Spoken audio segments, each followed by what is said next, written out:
Good morning all of you. आज का हमारा टॉपिक है लुईस मॉडल।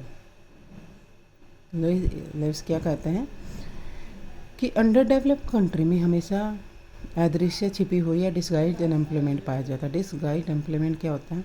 जहाँ पर जितने लोगों के काम पे ज़रूरत है उससे ज़्यादा लोग काम पर लगे हुए हैं। इट मीन्स कि उनकी मार्जिनल प्रोडक्टिविटी यानी उनके काम करने से उत्पादन के ऊपर कोई भी फ़र्क नहीं पड़ता। That is called disguised unemployment. तो लुईस अपने मॉडल में क्या कहता है कि अंडर डेवलप्ड कंट्री में जो छिपी हुई बेरोजगारी को हम कैसे कैपिटल फॉर्मेशन के लिए यूज कर सकते हैं। तो लुईस ने उस मॉडल का नाम दिया है लुईस मॉडल। तो उन्होंने अपने एक आर्टिकल था economic development with unlimited supply of labour में अल्प विकसित देशों के आर्थिक विकास के संबंध में एक मॉडल डेवलप किया है। इस मॉडल में वो कैसे कहता है कि जो अनलिमिटेड सप्लाई है अंडर डेवलपिंग कंट्रीज में उनका यूज करके कैसे कैपिटल फॉर्मेशन हम कर सकते हैं और कैसे इकोनॉमिक डेवलपमेंट कर सकते हैं। इसकी एजम्पशंस हैं कि अंडर डेवलप्ड कंट्री में पॉपुलेशन बहुत ज़्यादा होती है जिसके कारण लेबर की सप्लाई क्या होती है, अनलिमिटेड होती है। फ्लेक्सिबल है, जीव नहीं रह सकता। फिर ड्यूअलिज्म पाया जाता है। ड्यूअलिज्म में क्या होने का क्या मतलब है कि दो सेक्टर होते हैं, capitalistic sector and subsistence sector यानी कि पिछड़ा या प्राथमिक क्षेत्र। पूंजीवादी क्षेत्र में कैपिटल ज़्यादा होती है, कैपिटल ज़्यादा होगी बट तो ज़्यादा क्या कर सकते हैं, इन्वेस्टमेंट करेंगे। बट जो प्राइमरी सेक्टर है वहाँ पे लेबर की सप्लाई अनलिमिटेड होती है। इसमें कहीं भी ये नहीं कहा कि जो अनएजुकेटेड या अकुशल अनस्किल्ड जो लेबर है उनको कैसे ट्रेनिंग और कौन से उनकी एफिशिएंसी बढ़ाई सकती है, लागत क्या उसको कांस्टेंट मान लिया है इसने। इसके बाद आता है कि पूंजीवादी क्षेत्र में उत्पादन का विस्तार अधिक लाभ प्राप्त करने के सिद्धांत पर आधारित है कि उनका मेन मोटिव क्या होता है कैपिटल सेक्टर में कि ज़्यादा से ज़्यादा प्रॉफिट मिले।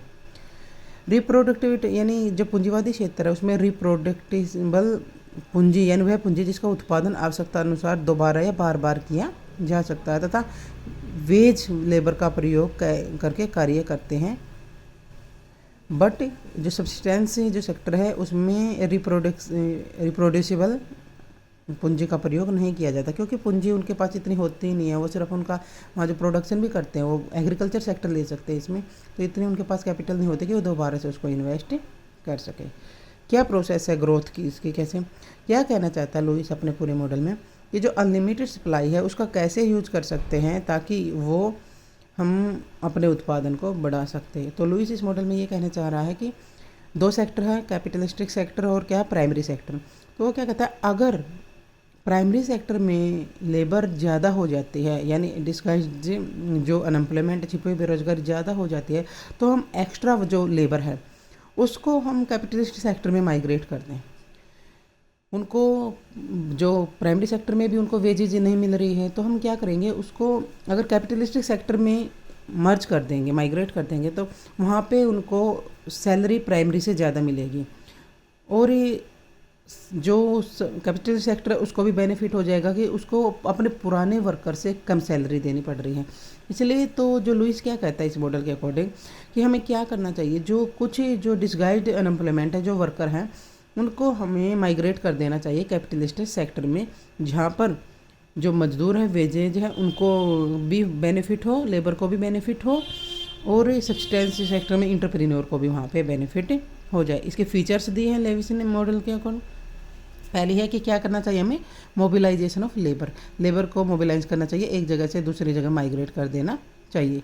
पूंजीवादी क्षेत्र से उसको क्या करना चाहिए, जो लोग छिपी हुई बेरोजगारी से पीड़ित हैं उनको माइग्रेट करना चाहिए।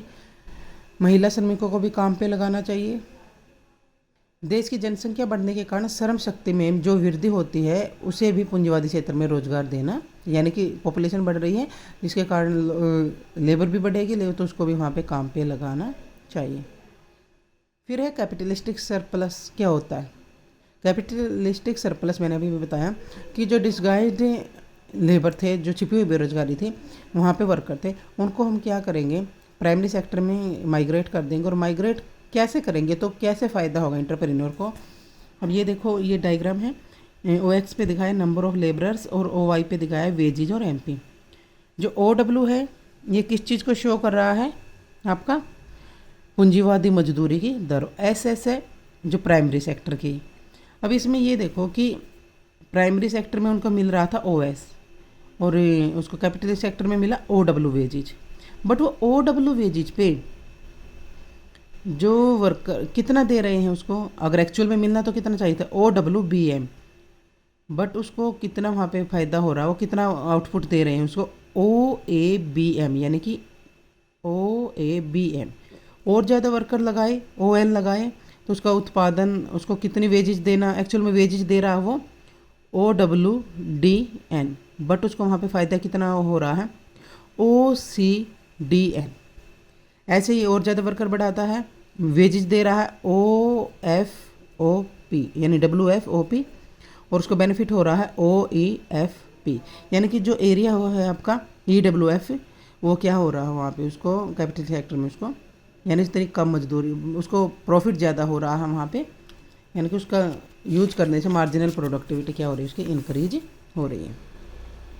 फिर capital formation through bank credit की, बैंक क्रेडिट के थ्रू भी क्या कर सकते हैं, अगर क्या कहते हैं एक बार कीमतें बढ़ जाए, कीमतें बढ़ जाने के कारण क्या होगा, लोगों की आय बढ़ेगी, जो प्रोडक्शन कर रहे हैं, तो कुछ टाइम के लिए श्रमिकों की तो आय बढ़ गई, पर जो अपने उपभोग पदार्थ थे प्राइमरी सेक्टर में उनका उत्पादन इतना नहीं बढ़ेगा, तो उत्पादन उनका नहीं बढ़ेगा, सप्लाई कम हो जाएगी, सप्लाई कम हुई तो उसकी कीमतें बढ़ेगी, कीमतें बढ़ेंगी तो लोगों ने कीमतें बढ़ने के, बट ये थोड़े टाइम के लिए रहेगा, क्योंकि जो लोग हमने कैपिटल सेक्टर से प्राइमरी सेक्टर में माइग्रेट किए हैं उनका यूज करने से वहाँ भी धीरे धीरे उत्पादन बढ़ना शुरू हो जाएगा। तो अल्पकालीन होती है जो ये इन्फ्लेशन होता है, थोड़े समय के बाद वो वहाँ दूसरे सेक्टर प्राइमरी सेक्टर में भी काम बढ़ना, उत्पादन बढ़ना शुरू होगा, वहाँ लोगों को रोज़गार आय मिलेगी, उनकी आय बढ़ेगी, तो लोगों को टैक्स देना पड़ेगा, तो लोगों को गवर्नमेंट को टैक्स देना पड़ेगा, गवर्नमेंट को टैक्स देना पड़ेगा, तो गवर्नमेंट की आय बढ़ेगी, जैसे डेफिसिट फाइनेंसिंग क्या हो जाएगी वहाँ पे कम हो करनी पड़ेगी। फिर है एंड ऑफ ग्रोथ प्रोसेस के, कैसे हम एंड ऑफ ग्रोथ प्रोसेस कर सकते हैं। विकास पर के बहुत सारे कारण दिए हैं इसने, कि बेरोजगारी जब कम हो जाए तो श्रम की मांग बढ़ती है, मजदूरी की दर बढ़ जाती है, बढ़ा सकते हैं। ये बहुत सारे ट्रेड यूनियंस होती हैं, वो भी अपना दबाव बना के रखते हैं, मजदूरी की दर को कम नहीं होने देती। फिर जो माइग्रेटेड जो लेबर थी वो दूसरे सेक्टर में जाके उनको भी वहाँ पे बेनिफिट हो जाता है। तो बहुत सारी ऐसी चीज़ें हैं, जनसंख्या पॉपुलेशन कम होने के कारण भी क्या कहते हैं, उनको अगर माइग्रेट कर दिया दूसरे सेक्टर में तो भी उनकी मजदूरी दर क्या होगी, बढ़ जाएगी। तो बहुत सारे ऐसे प्रोसेस है जिससे हम इसको डेफिसिट फाइनेंसिंग को कम कर सकते हैं, डिसगाइज्ड अनएम्प्लॉयमेंट को कम कर सकते हैं। ओपन इकोनॉमी है कि माइग्रेशन कर दो, दूसरे देशों में आप माइग्रेट कर सकते हो, कैपिटल का निर्यात कर सकते, यानी एक्सपोर्ट ऑफ कैपिटल की दूसरे देशों को पूंजी का निर्यात किया जाना चाहिए, जिसके फलस्वरूप देश में पूंजी की कमी हो जाने के कारण श्रम की मांग कम हो जाए, और श्रम की मांग कम होने के कारण देश में मजदूरी की दर भी क्या हो जाएगी, कम। क्योंकि बहुत सारे ऐसे कारण माने हैं जिसके कारण हम क्या कर सकते हैं, छिपी हुई बेरोजगारी को कम कर सकते हैं। क्रिटिसिज्म से इसकी लिमिटेड स्कोप दिया है उसने, ये सिर्फ अनलिमिटेड सप्लाई के ऊपर ही डिपेंड किया है उसने, बट कई अंडर डेवलप कंट्री है जैसे साउथ अफ्रीका, अमेरिका में भी श्रम की पूर्ति असीमित नहीं होती, इसलिए यह सिद्धांत उन देशों में लागू नहीं होता। Mobility of labour is not easy, कि श्रम की गतिशीलता भी आसान नहीं है। हम लेबर को एक जगह से दूसरी जगह पे भेजना हमारे लिए इतना ईजी नहीं होता, क्योंकि हमारा रहने का ढंग, भाषा, खाने पीने का सब कुछ क्या होता है, अलग होता है, तो हमें एक जगह से दूसरी जगह पे एडजस्ट करना मुश्किल हो जाता है। फिर है constant substance ways in not possible, ये स्थिर जीवन निर्वाह मजदूरी संभव नहीं, स्थिर कभी भी कांस्टेंट नहीं रह सकती ये चीज़ें, उसमें चेंज होता रहता है। फिर है लैक ऑफ स्किल्ड वर्कर्स, की स्किल्ड वर्कर की भी कमी है, ज़रूरी नहीं है जितने भी वर्कर को हम काम पे लगाए वो स्किल्ड हो, बेटर हमें प्रोडक्ट या आउटपुट दे, तो इस तरह की कमी का हमने वहाँ पे फेस करना पड़ सकता है, जो क्रिटिसाइज़ किया है आर्थर जो लुइस के इस मॉडल को। फिर है लैक ऑफ इंटरप्रीन्योर्स, की उद्यमियों का भी अभाव, कि इन्वेस्टमेंट करने वाले बहुत कम होते हैं, बहुत कम, क्योंकि पहले कंट्री जो क्या अंडर डेवलप्ड है तो वहाँ पे पूंजी कम होगी, पूंजी कम है तो वहाँ पे इंटरप्रेन्योर भी कम ही मिलेंगे।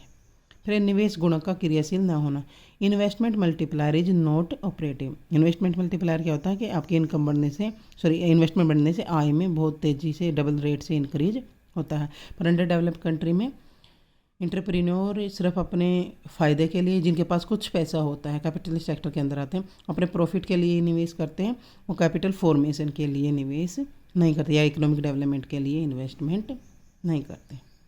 Thank you.